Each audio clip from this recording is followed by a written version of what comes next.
Good evening, everybody, and thank you for coming tonight.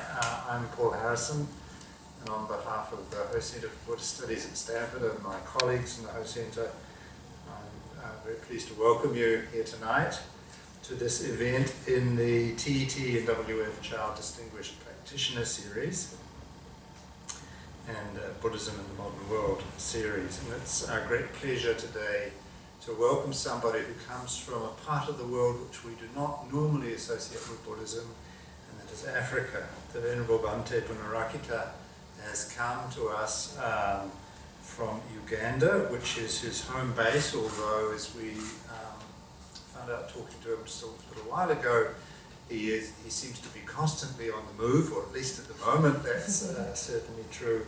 And he is indeed no stranger to the United States. The Venerable Buddharakkhita first encountered Buddhism in the 1990s while living in India and began practicing meditation then, but he was actually ordained as a Buddhist monk very close to here in San Jose in 2002 at the Tathagata Meditation Center there. And subsequently he spent time, and before that too, he spent time at the Barre Insight Meditation Center with Joseph Goldstein and others, and then a period of 8 years at the Bhavana Society in West Virginia, studying under the guidance of the very famous meditation master and scholar Henepola Gunaratana, a name which would be known to many of you. So the Venerable Buddharakkhita is founder of the Uganda Buddhist Center, and but of course is not only engaged in, as it were, cultivating the garden of the Dharma in that country, but in many other places as well, including the Flowering Lotus Meditation Center in Magnolia, Mississippi, which is rather a lot of flowers put together. Lotuses and magnolias, it's rather nice. And but he, in fact, teaches meditation in many different places and in countries in Australia and Europe and Asia, and here too in Northern California, where he's a regular visitor at Spirit Rock, where he teaches meditation. So we're very pleased to have him here with us tonight to talk about planting the seeds of the Dharma in Africa. Welcome, Bhante. As you can see from the word planting Dharma seeds, you get the picture. What happens when you plant a seed? You give it time to flourish. There's a lot of work you do even before you plant it. Cultivating the land, tilling the land, and then put the proper seed, not a dry one. And then wait it to germinate, and then start weeding and trimming and then harvesting and drying the seeds. It's a lot of work. So you can see the work that I'm doing in Africa. So really, you can see, before you plant the seed, you have to cultivate it. I had to do my work basically before I thought, even I thought of taking it there, taking my seed to Africa. So growing up in Africa, I had a lot of trouble because of the wars. I don't know if you heard about Idi Amin. I grew up around that time. So it was a very difficult time. Even the subsequent regimes like Obote came. So many wars in the country. I was raised as a Roman Catholic. So I didn't know anything about Buddhism, to tell you the truth. I knew about the word Gautama. I thought Mr. Gautama. Actually, I don't know that is even a Buddha. So that was history. In Uganda, we studied about history, and that word came, Gautama, from India. I didn't know anything about him apart from the name Gautama. So I left Uganda and went to India for further studies. Actually, it was an exchange program. So I went to study business, and once I arrived in India, I didn't know anything about Buddhism, and I saw monks. They were They had a shaved head and robes. I mean, these two monks from Thailand were doing a master's program at the University of Punjab. I studied with them. As soon as I saw them, they looked like my brothers. So I started going with them wherever they went. And my fellow Ugandan student asked me, why are you hanging out with those people? Clean shaved and they're foreigners. I said, they're my friends. So they gave me food, they gave me bicycles and clothes. Very generous compared to other people in India then. So I sensed there was something inside the robes here. So these were not normal people, were very, very generous. They were talking about people happy, a smile, and very generous. Then they took me to the temple, and I saw how they ate, I saw the Buddha's statue. It was very serene, you know. And I asked, what's this? I said, Buddhism. Oh, that's very interesting. So I wanted to know what Buddhism is. And long story short, I asked them, where can I study Buddhism? So you can meditate. And so they were not very keen for me to become a Buddhist. But I found out myself where I can learn meditation. And I landed at Brahma Kumaris. They're called Brahma Kumaris. They are doing this kind of meditation where you focus on a red disc. It's called Raja Yoga. So I was excited sitting in a quiet room and very dark apart from the light. It's a red disc that you have to focus on. And after that, I was very calm and peaceful. I was excited. I went back to the monks. I told them, I've been meditating. So where? Oh, very close to here. They didn't know because this is a Hindu meditation. So they didn't know there's any meditation around where the university was. And they said, no, don't do that kind of meditation. Go for Vipassana meditation. And then I said, what's Vipassana? They told me, it's insight meditation. And then I searched where you can practice meditation, Vipassana meditation. And that was Goenka, the center in Bombay, which is a huge distance from where I was in northern India, Chandigarh. So I decided not to go there because it was too far. So slowly the interest grew in Buddhism. I went to Dharamsala, met many monks, and His Holiness the Dalai Lama, and many other monks, because these monks had gone back to Thailand for holiday. So I had no monks around me. So I was looking always for monks. And then I found them, of course. I got interested in Buddhism slowly by slowly. But I can tell you that I didn't know anything. And I'm not surprised up to now when I meet Africans. They ask me, what are you doing? I tell them, I meditate. These are the people who have stayed in the States actually. Like I was in San Jose, I met the Ethiopians. They say, what are you doing here? I say, I'm practicing meditation. Oh, you medicate? Oh, sorry. What's wrong with you? Well, then actually I decided to repeat the same word. I said, okay, I meditate. They say, oh, medication.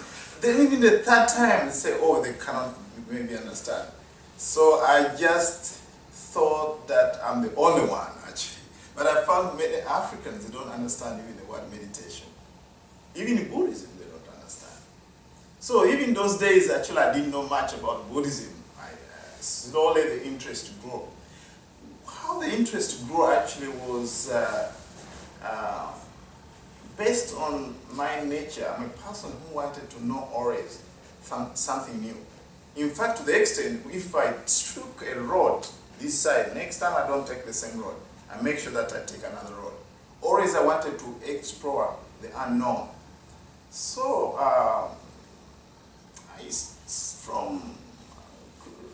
as a Christian, Roman Catholic, I went to attend masses, and then it was in Hindi.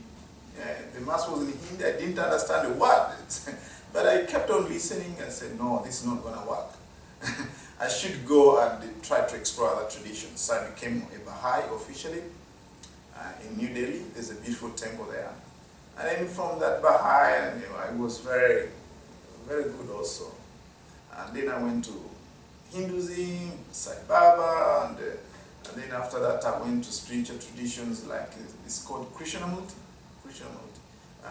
Then there was a teacher, it's called Vimalataka. She was a wonderful spiritual person up there in Himalayas. She was a spiritual giant, actually. But not many people knew about Vimalataka. So I decided to really throw everything I had and labeled myself as a spiritual seeker. If you ask me, are you a Christian? I say, no. If you ask me, are you a Baha'i? No. So I say, I'm a spiritual seeker. So I was very happy with that. So, and then, again, my curious mind started asking, oh, this is not enough, maybe you should go further. Then I went to Tibet and met many lamas and all these things. So I go to deepen my practice in Buddhism. Why I really get into Buddhism is actually once I did a retreat in 1994. That was my first retreat. It was in Toshita Monastery in India. It was led by Alex Bazin, Dr. Alex Bazin. He's a famous teacher actually. Dr. Alex Bazin. He finished his PhD in Harvard and went to interpret for his Holiness the Dalai Lama. Now he's in Germany, I think Berlin. So he taught me this retreat. It was amazing for me. It was a really turning point for me. Because during that retreat, first it was silent.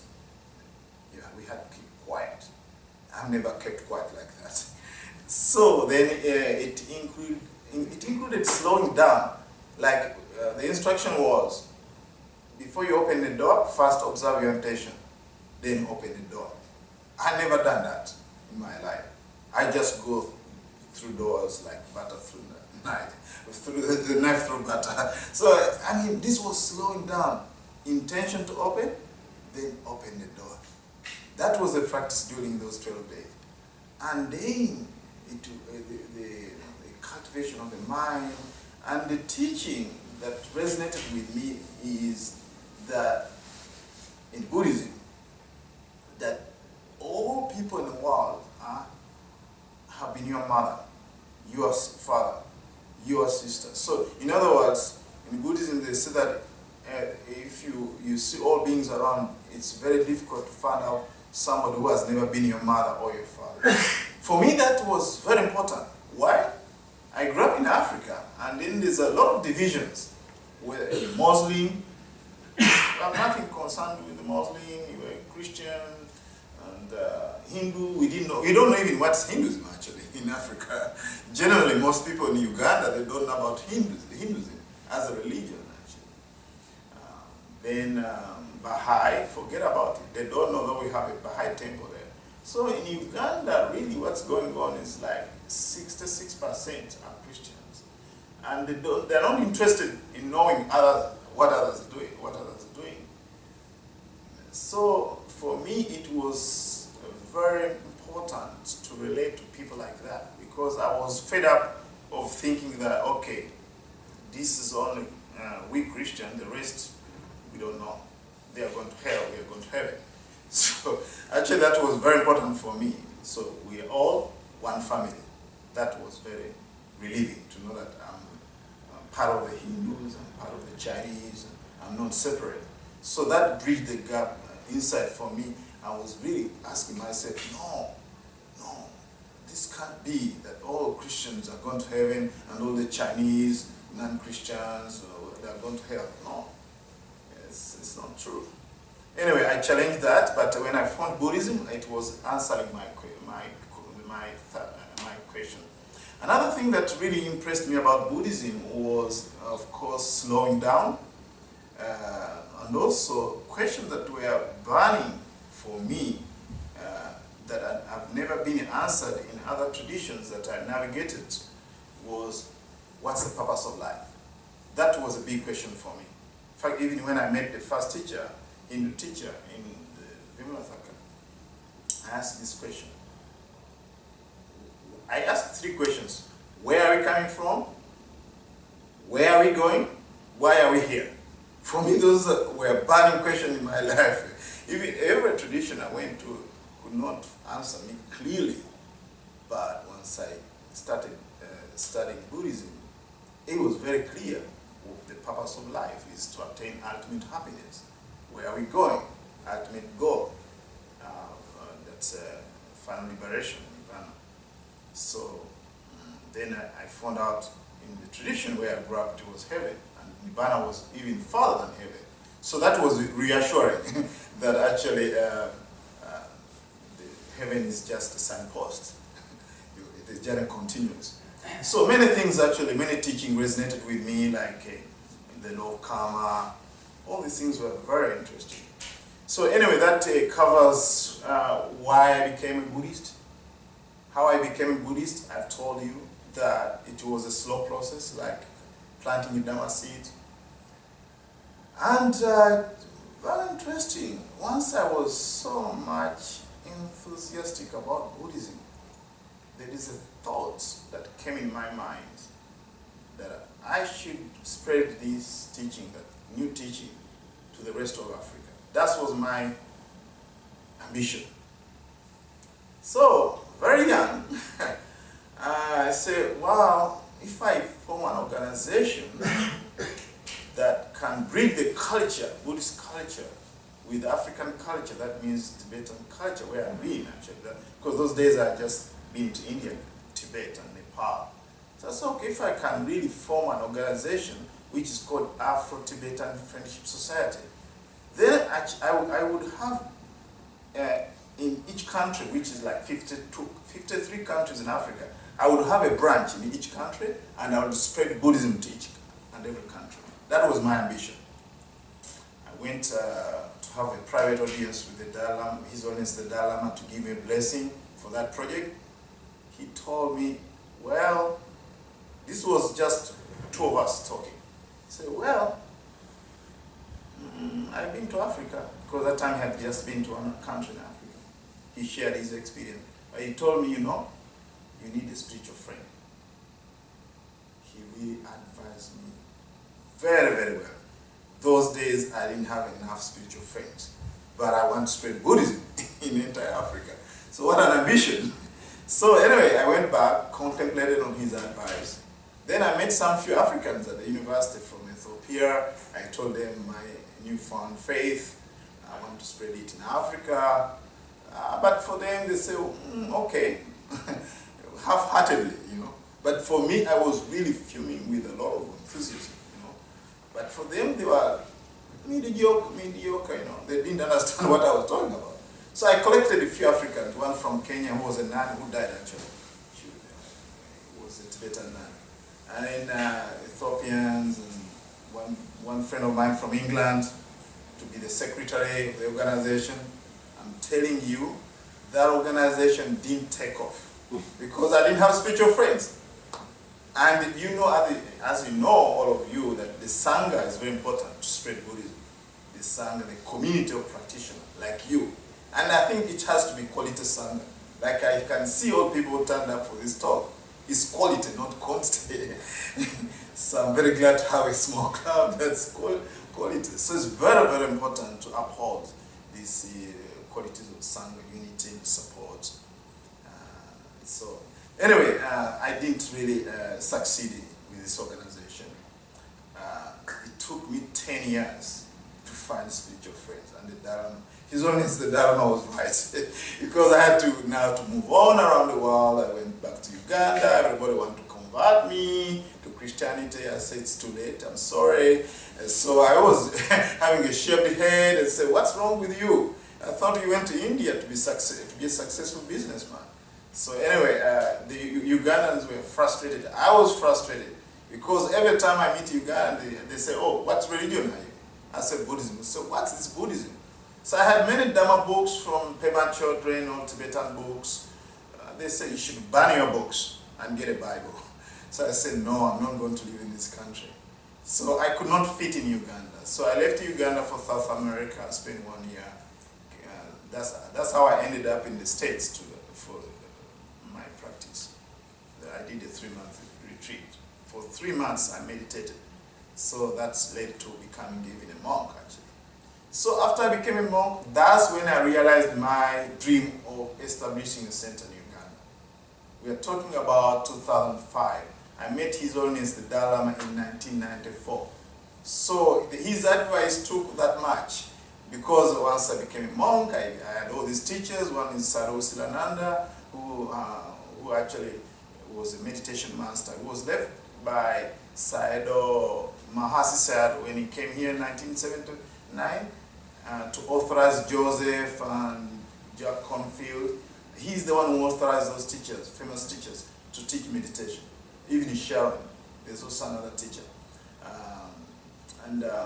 This teacher, Sayadaw Silananda, was told by Mahasi Sayadaw to stay behind to teach meditation to the North Americans. And he stayed behind.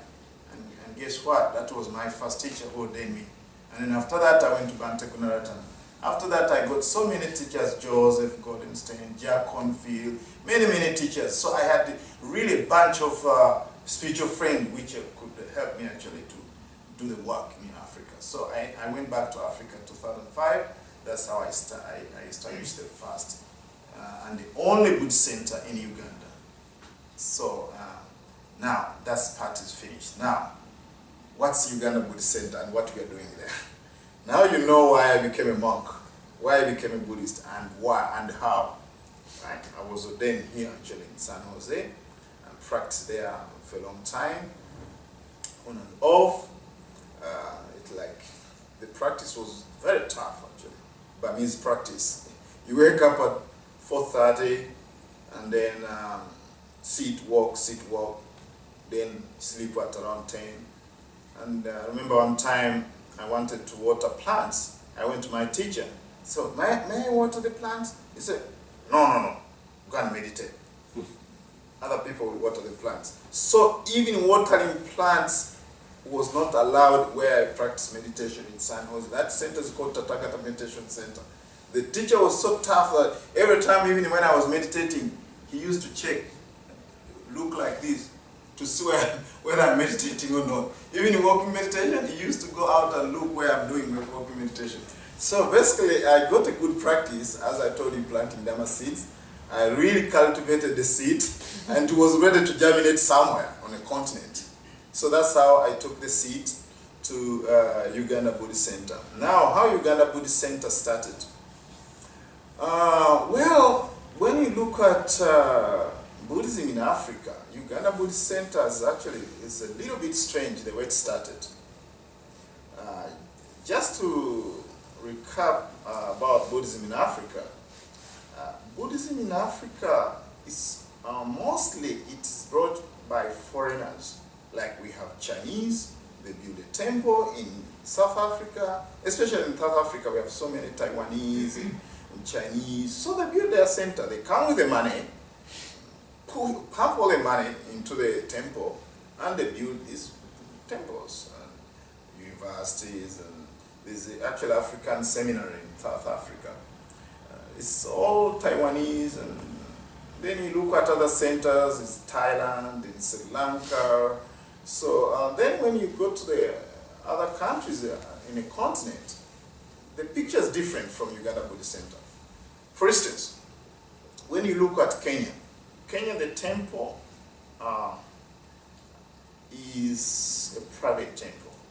Now we are with Buddhism in Africa. I know you are very curious to know what's the Buddhism in Africa. I want to give you the background so that you can contrast it with the Uganda Buddhist Center. Now, the temple in Kenya, there's only one temple in Kenya, but it is actually a private temple. There's a rich Sri Lankan person who stays, I think, in somewhere, maybe in Canada. And he built a temple by himself. He's a very rich man. And then this temple serves the Sri Lankan expatriates. So the local Africans are not involved at all. They are not involved at all. They've never been involved in the process. So we have one temple there. It serves mostly the Sri Lankans and a few prior Africans, but that's how they started the temple in Kenya. Then there's the oldest temple in the whole of Africa. It's in Tanzania. It was started in 1920. And very strange, actually, most even Africans don't know that the oldest temple in Africa is in Tanzania. How it started is during the colonial time, they brought Sri Lankans to many parts of the world. And in Tanzania, they are brought to construct a railway. So once the railway was finished, they stayed. The Sri Lankan people stayed. And they decided to band themselves together, the Buddhists. And they called the organization Sri Lankan Buddhist Association. And for many years, it was called that name. Later on, they figured out, oh, Buddhism is not only for Sinhalese. So they started calling it Buddhist Association. And then they built a hall there, which was called Buddhist Association Hall, and then it was 1927 they built the first hall there. Now, they spent 45 years without a monk, actually. 45 years, there was no monk, because it was started by lay people. So a monk appeared for the first time after 45 years, from 1920. So there was a monk who went there, Gunapala, and then after that, he stayed for a short time.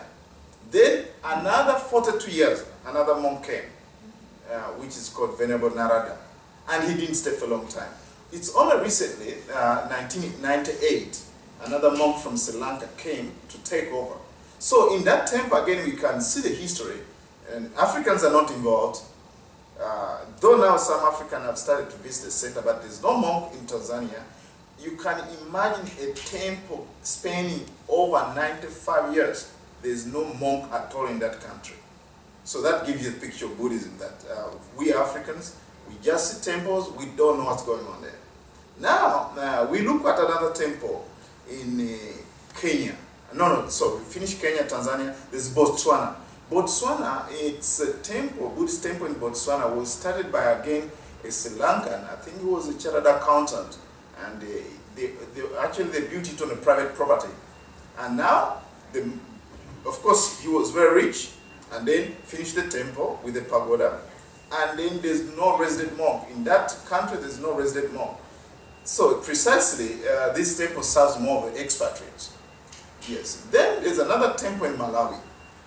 It's more of an orphanage. It's called Amitofu Care Center for Orphans.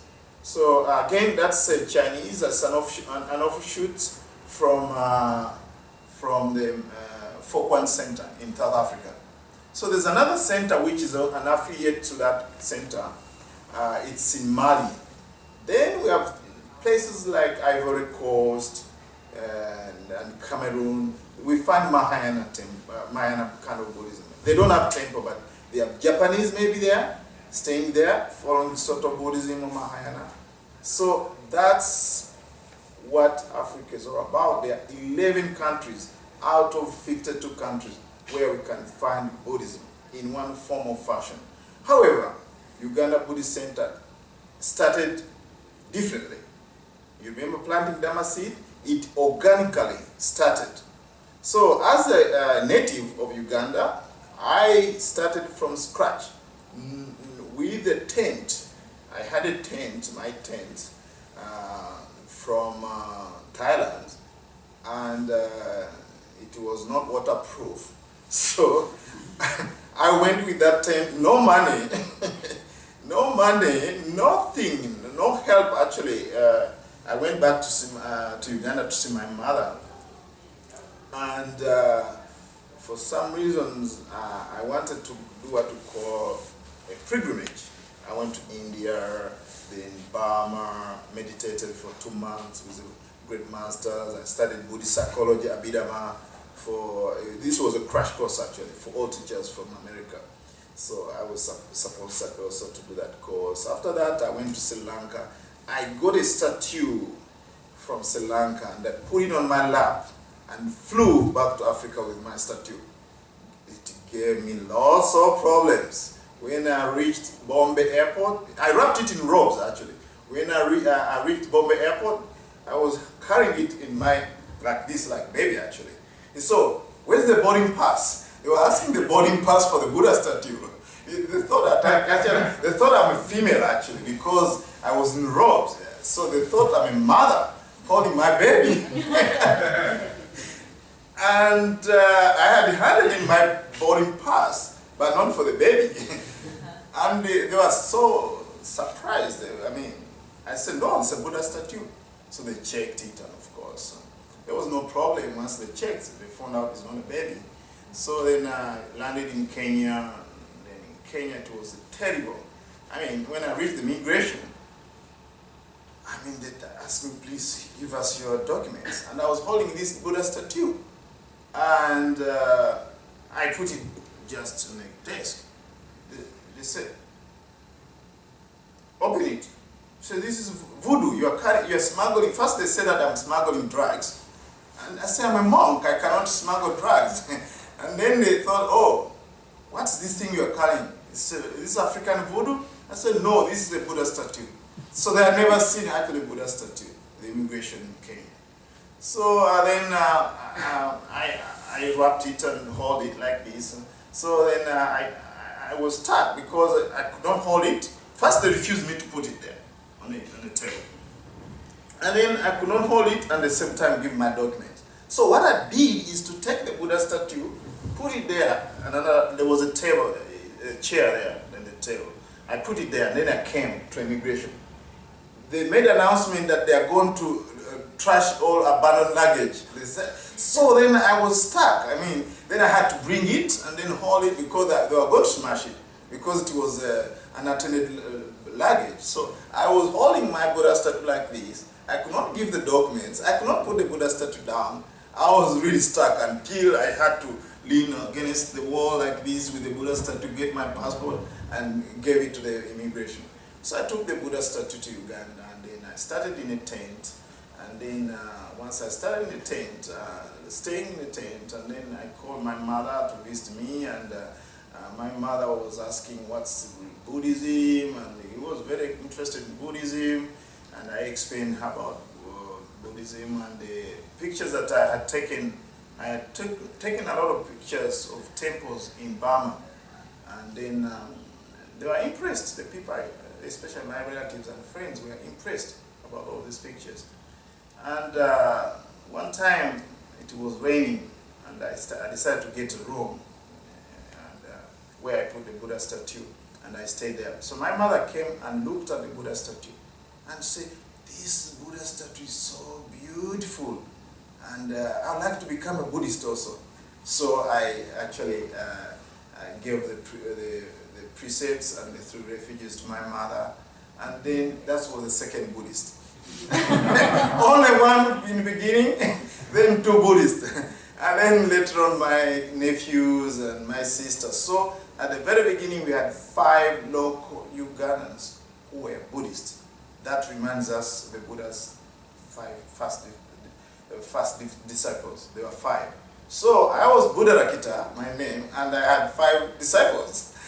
That's a good start. But there was no temple actually. So I remember one of my fond memories of a tent when it was our mobile temple. I call it mobile temple. One time I was staying in that mobile temple at around 3 a.m. It started raining with wind. I'm telling you, everything got wet. And I had to run out of the tent and stay outside.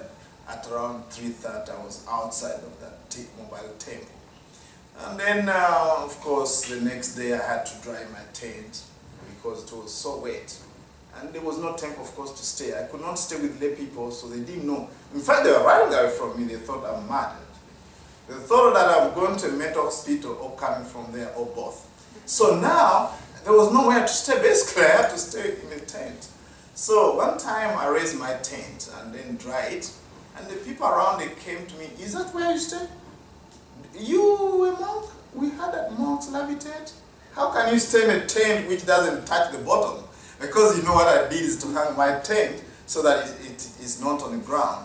So they were just, they were so much puzzled, those people. I said, how do you stay in a tent that's just hanging in the air? So they thought that monks levitate and they stayed in a tent that doesn't reach the ground. So anyway, the Ugandans who saw me those days, like when I was doing walking meditation, they saw the tent, and then I started doing walking meditation around the tent. Then they said, "What's wrong?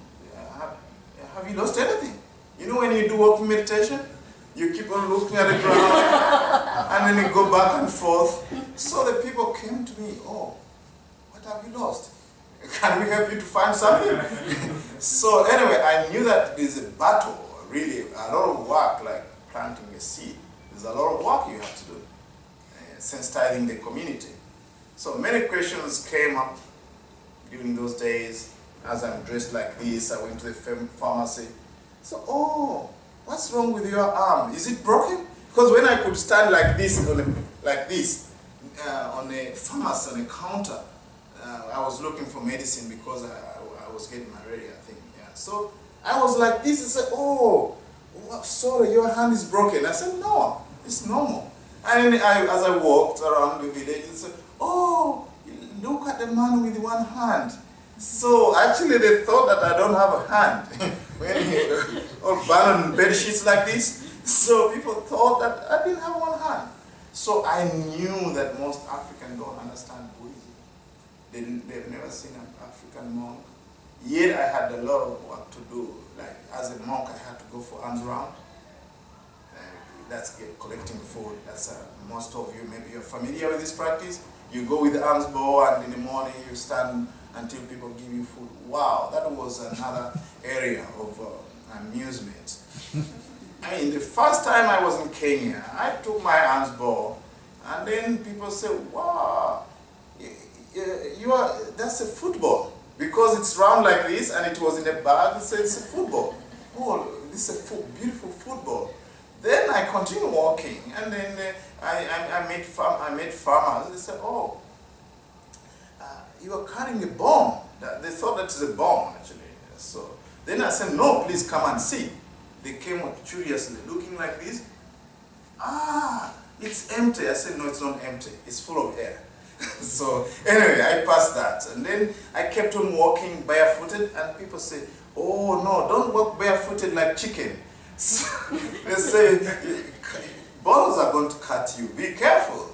So I had to really adjust all these things, like going for arms round. But what this gave me a picture about how Africans understand monks and Buddhism. I knew that they have no clue, and there's a lot of work for me to do. So during that visit, actually, I came up with this book. It's called Planting Dharma Seeds. The emergence of Buddhism in Africa. So I think now I cannot give a talk about the whole thing, but I would like to donate these books to the Buddhist Center here, and I'll handle this over to the department head. There's a lot here. This book has been translated in 5 languages: Chinese language, Mandarin. Because every time people read what I've gone through in Africa, they laugh. In fact, the Chinese translation came about like this. One person read the English version and started laughing in Malaysia. The mother said, "Why are you laughing? Oh, there's this African monk and going to this place and think he's crazy, going to the mental hospital." So he kept on laughing, and the mother said, "You must be crazy." So then he showed the mother what he was reading, and they decided to translate this book. Within 6 weeks, they had translated my book in Mandarin, and it was proofread and all this, and then it was translated in French along those lines by a Muslim, actually, and then in Portuguese, and now in Thai. It is a kind of bilingual now going on in Thailand. They're going they have finished the translation. I think it's under publication. So there's a lot about Buddhism in Africa, but that's what the status is. But let us look at the current situation. Current situation in Uganda, Buddhism has gained actually ground. Since I introduced it to my family members and friends, actually it started growing steadily. Many people got interested in Buddhism. Like one of them is is actually in Guinea to us. He's actually a person who worked with the Minister of Works. And he actually knew Buddhism, but he didn't know what to call it because he used to live his life like a Buddhist, but he didn't know what to call it. So for me, that's even very interesting that actually you may not need a label actually to practice Buddhism. To practice Buddhism, to read about Buddhism, to realize Buddhism, you may not call yourself a Buddhist per se. Because I met one Ugandan who had challenged the Bible when he was in school, at the university. He challenged the whole thing, and he didn't know that there's a religion called Buddhism. Apart from handling a book which is of Venerable Truth, but he didn't know even what it's all about. So I found a guy who had no clue about what his life is all about. But then when I lived with him, I said, you man, your way of life is aligned to Buddhism. He said, no, I've been living my life like this. I've been questioning, I've been doing this, I've been doing this. I said, you're a Buddhist, but you don't know. So sometimes I make a joke with some of the people who are like universalist. It's called, what's it called? Unitarian. Yes. I tell them, whenever they invite me to give a talk, I say, you are Buddhist, but you don't know that you're Buddhist. Yes, anyway, with people in Uganda, I found out a few of them. Like now we are 21 Buddhists. That's a lot compared to the way how Africans understand and relate to Buddhism. So for them, they're not active, but some of them, they come from time to time. People that I've spoken to them, with the people I've spoken to, they are 21 that really embraced Buddhism. Though some of them, they don't come. So that's a good number for me because I don't want quantity, I want quality. So small number is better because it's better to have a small number that understand Buddhism than having a crowd like hundreds who don't understand. And I can relate to this because some of them say, oh, you know, I want to be a Buddhist. Please take me to America. Take me to Thailand. I'll become a Buddhist in Thailand or in America. So what? If you want to become a Buddhist, start at Uganda Buddhist Center. You don't need to go to the States to become a Buddhist. So I've kept the number low. Why? Is I want people to follow Buddhism with a right understanding, which is actually the first of the Noble Eightfold Path, right understanding. So for me, it's useless to follow Buddhism without right understanding. In fact, I even tell people that it's better you don't have a label, you don't call yourself a Buddhist, and yet you practice according to the teaching of the Buddha, than calling yourself a Buddhist, and then you're actually practicing everything else except what the Buddha taught. Yeah, I mean, you're practicing other things, and you don't practice what the Buddha taught. So now let's go to the challenges.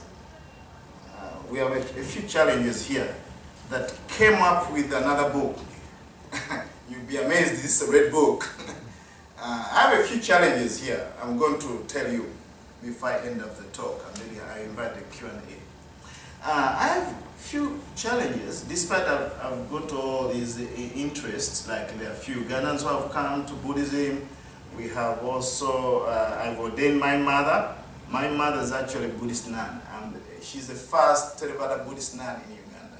I ordained her. For me, that was the biggest thing I've ever done in my life, because I know when I stayed in the USA, people had problems with their mothers and family, how to talk about Buddhism.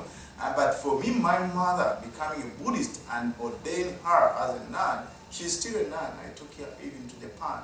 So that's a major interest now, because you want to know also my interest.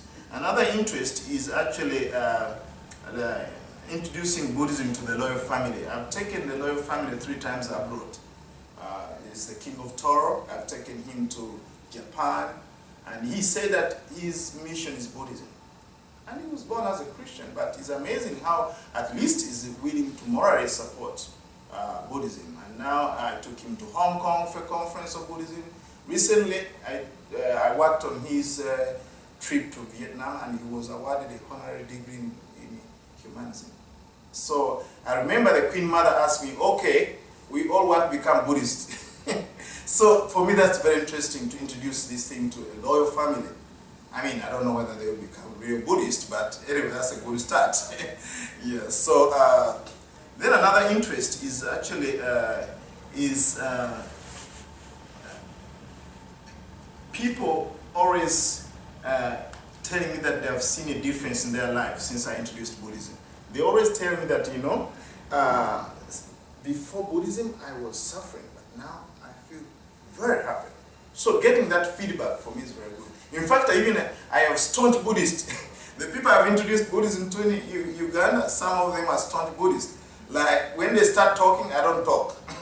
I say, okay, now you talk, I won't talk. Because they're so much enthusiastic about it. And one of them even have the Noble Eightfold Path. On entrance to his backpacker, he has a hotel, backpackers. There's a Noble Eightfold Path on the entrance, right at the gate. Every time people come, he teaches them. This is a Noble Eightfold Path. This is how to go. It's amazing, actually. So there's many people are doing a lot of work, even when I'm traveling abroad. People really, really are very interested with Buddhism. They're very interested in Buddhism. Okay, let's go through challenges. One, financial challenges. I have a difficult because Buddhism started with a local monk, and there's not many Buddhists, like many people like Thai people, Sri Lankan people, Chinese people. There are few there actually, but not so many. So the net effect, the temple is not supported. You know that in order to build a temple and sustain it, you need a lot of support by the Sangha, by the devotees. So I'm missing that because this evolved from African ground, and people, they don't know about Buddhism. In fact, mostly people want to take from the temple. When they come to temple, they say, what can I take? Not what can I give? So it's a kind of reversal generosity, what I'm getting at the Uganda Buddhist Center. So recently we're going to make a committee, actually, when I go back from the airport, I'm going to meet a committee of people who are going actually to start supporting the center. A deliberate committee is going to be put up with many people from Burma and all that to support the temple activities. Otherwise, I'm the one who travel around the world. I have a lot of mileage, collecting all the support that I need for the Uganda Buddhist Center, actually. You are wondering why I go around the world. Actually, it's one of the reasons to sustain the seed. You know, I told you planting dharma seed, you need to sustain the seed. You don't want to plant the seed there and leave it to dry or rot. So basically, I travel around the world to make sure that I sustain the seed. Another challenge I get is lack of self-reliance. Lack of self-reliance is, for some reason, I don't know where it originates, but Africans, we are depending on God. Even before Christianity, we believe that God is responsible for everything. Everything, ranging from raising your hand, getting glasses maybe, and rain and everything. Even people have studied biology. People have studied biology. They know how rain is formed, but people tell you rain is granted by God, and they pray for us. Okay, we need rain, or we are suffering. God, please send us rain. So it's very difficult to teach them Buddhist, which tell you, okay, rely on yourself. So that's the biggest challenge, but it's okay. We're managing. Another challenge is a lack of manpower, actually. There's no teacher who can substitute me, though now I've sent 2 boys to Sri Lanka to train as monks, and one is doing a degree. I've sent them there. So I need actually to train teachers who can substitute me, and also volunteers. People don't want to volunteer for some reason in Uganda or in Nigeria and Africa. So I get actually volunteers from England. A girl came for 2 weeks and stayed there in my temple and volunteer. We get many volunteers from America, but local people, no. It's really like squeezing blood from a stone really to get somebody to volunteer at the center. So another challenge, probably difficult to teach non-harming to Africans because we come from hunting culture. That's where we've evolved. We used to hunt. So for us, we don't care really actually. So that's where we came from. So now we talk about non-harming, non-violence. People question you. You mean you cannot even protect yourself? If somebody comes to attack you, what are you going to do? I said, well, you just practice non-violence. Oh, no. It's not. You should kill them. You should defend yourself. Actually, for that reason, I nearly failed to register the organization. Because I told the people who are registering the organization, our organization, Uganda Buddhist Center. I said, we don't kill. We keep the precept of non-killing. I thought I'm going to impress them, but it was reverse. Actually, it was counterproductive. He said, you mean you cannot protect yourself? You are not a good citizen. So then it's very difficult to teach non-harming for people who are used to hunt and their livelihood feed on hunting and all this thing, whatever they got from hunting. Lastly, before I end up my talk, I want to tell you the biggest challenge I got is I had an attempt on my life. That's what this book is all about. Attempted murder of a Buddhist monk. I'm going again to give this to the faculty. Actually, I have a problem with safety because sometimes I threaten people. Not deliberately, but the way I dress. People, they think that I'm evil. I'm against Christian because this kind of dress also is similar to our mythical, what we call the pre-Christian priests, like a voodoo, witch doctor. So many people think that I'm a witch, actually. So they say, oh, you are causing harm, bad luck. Unfortunately, actually, people misuse this practice, the witching and all that. It was supposed to be a fine, but people, when the greed came, they misused that practice. So they associate with that kind of evil with this kind of witch. So whenever they see somebody dressed like this, oh, you man, you're going to bring trouble. So I'm kind of a threat, I think, to their tradition because, in Uganda, because mostly it's a Christian country. So how it started is whenever we put signs to our temple, they used to remove them and took them away, throw them away. And that was for me an indicator that these people don't like us. Okay, I did a lot of good things. I had what we call social work. I introduced like a peace school to start the community, gave scholarship, and also had what we call a water project. So we dug a borehole and then we supply water around the village. So wherever I walk, they say, oh, bye Buddha, bye Buddha, because they cannot pronounce my name. So they say, oh, bye Buddha, bye Buddha. So actually around the village, people like me so much. However, as you know, even the Buddha had this attempt. Devadatta, his cousin himself, actually rolled a stone and it hit him. So one time I was in my temple, there was some kind of political problems, elections. As you know, in Africa, most elections turn out to be violent. And Kenya was a good example. So around the same time, there was elections in Uganda. So I decided to be diligent, vigilant.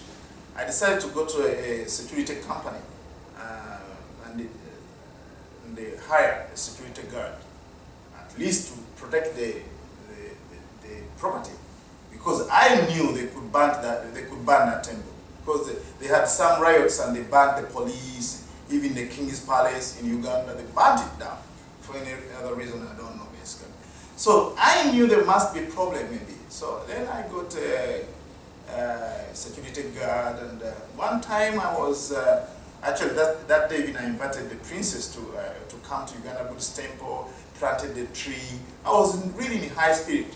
So then I go out of my temple. I said, where is it, Askari? Where is the security guard? So he came. I mean, he had been there for a while, but this time he came with his gun. Sometimes he came with a baton, but this time he had a gun.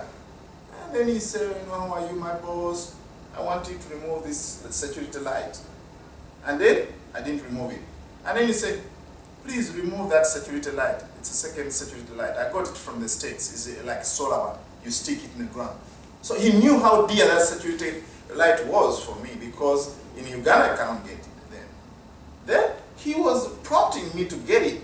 But the second time when he told me, my heart clenched like this. Because I just come from meditation with my mother, who was a nun, and I did meditation. So I was very, very clear. Something clenched like this in my heart. And then I decided walking back to my tent. That time I had done only 5 days before I fly to the States. So I wanted to stay around the temple because near Lake Victoria, and very beautiful. But I decided not to continue my walk. I went back to the temple. As I was about to open the the door like this. The security guard shot one bullet and it passed here. I had only scratch from the glasses. Yes, scratch from the glasses, I still have the scar here. So that's, I think, the biggest challenge. But I think when we go to the history, the Buddha had the same challenge. So it prepared him for more work. As they say, that what doesn't kill you makes you more stronger. So now, let us reflect on some of, I think there's one philosopher, it's a German philosopher. He said like this: whenever there's a problem, there's three phases. Whenever there's a problem, there's three phases. One, the first time, when there's a problem, people laugh at you. That's the first stage. I've gone through that stage, when people laugh. I'm telling you, people laugh at me when I'm in Uganda, they goosebumps. In Africa, which, I mean, I don't know whether in general we have somebody from Ethiopia. My student here actually is from Ethiopia. I don't know, correct me if I'm wrong, but in Uganda, people talk when you are there, right there. They don't even bite the sock, let us wait until it goes. I mean, I've never seen it in Europe. In America, people don't do that. But in Uganda, it doesn't matter who you are. People have freedom of speech. Maybe it's because it takes a village. I mean, it takes a village to raise a child in Uganda. I mean, in Africa, it takes a whole village to raise a child. Here, it takes only two people, family. But there, I mean, somebody can talk, can really give you a nice tell off. If you're doing something not good, anybody can give you, can reprimand you. But here, it doesn't happen.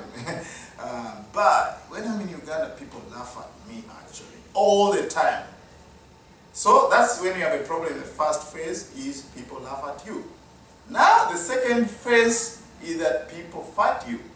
People start fighting against you. That's the second phase of the problem.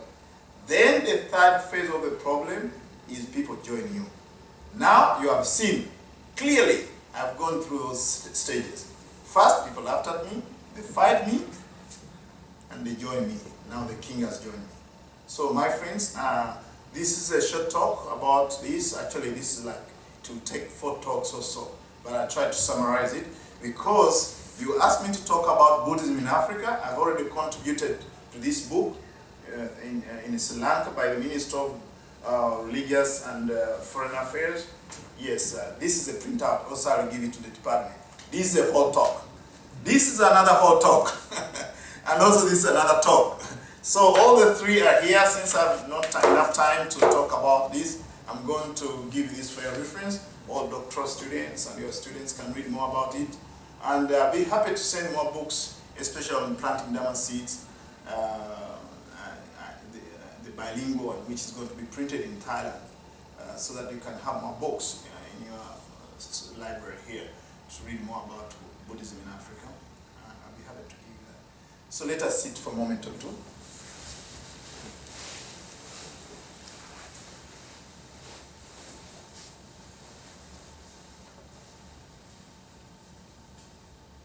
Taking a deep, slow breath. Letting go of all the excitement. Come back to the present moment.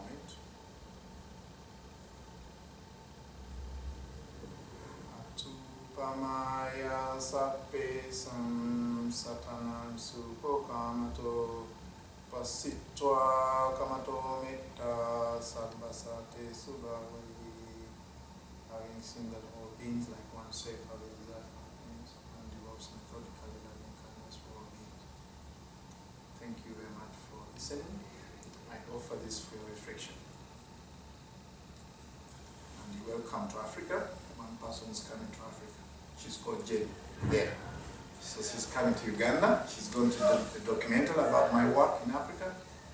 Yes, so I invite you all to come to Africa and join me to plant the dharma seeds and weed, remove the weed. There's a bunch of work there. Actually, many people have come from the USA to help me there. Some people come to study with me for 2 weeks and go back. so many people. Actually, even some people that I met in Uganda, they didn't know about Buddhism. I talk about Buddhist psychology and Abhidhamma. It's amazing. They changed. They become Buddhist. And one of them is doing a PhD, I think, in the Institute of Internal Studies in California. He was in Uganda. He didn't know anything about Buddhism. So I taught him about Buddhist psychology, Abhidhamma. And so this is wonderful.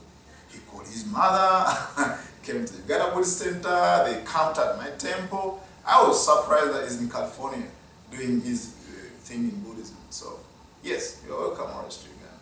So we have discussed about Buddhism in Africa, and also planting Dharma seeds, why I became a Buddhist and why not. And also my interests and my daily schedule, of course, it's a normal schedule, the schedule for monks. Wake up, meditate, teach medicine. So I didn't go so much into that, but that's my day life. People laugh at me. I actually put it inside. So I didn't say, okay, now I'm going to talk about my day life. People laugh at me. My day life, people actually fight me. Recently, somebody actually said, Jesus loved you. And I said, okay, that's very good. And then they said, okay, why are you a monk? Are you going to the cathedral? I said, no, I have my temple. Oh, you're going to the shrine. There's a shrine for martyrs there. So people are so much confused. So my day life is filled with confusion, with laughter, with fighting, again, people resisting against me, and people joining me. That's my day life. The rest is normal. I do meditate. I wake up very early, meditate, and I teach meditation retreats and all that. So that's the daily schedule. I'm sure you're all aware of that, since most of you meditate.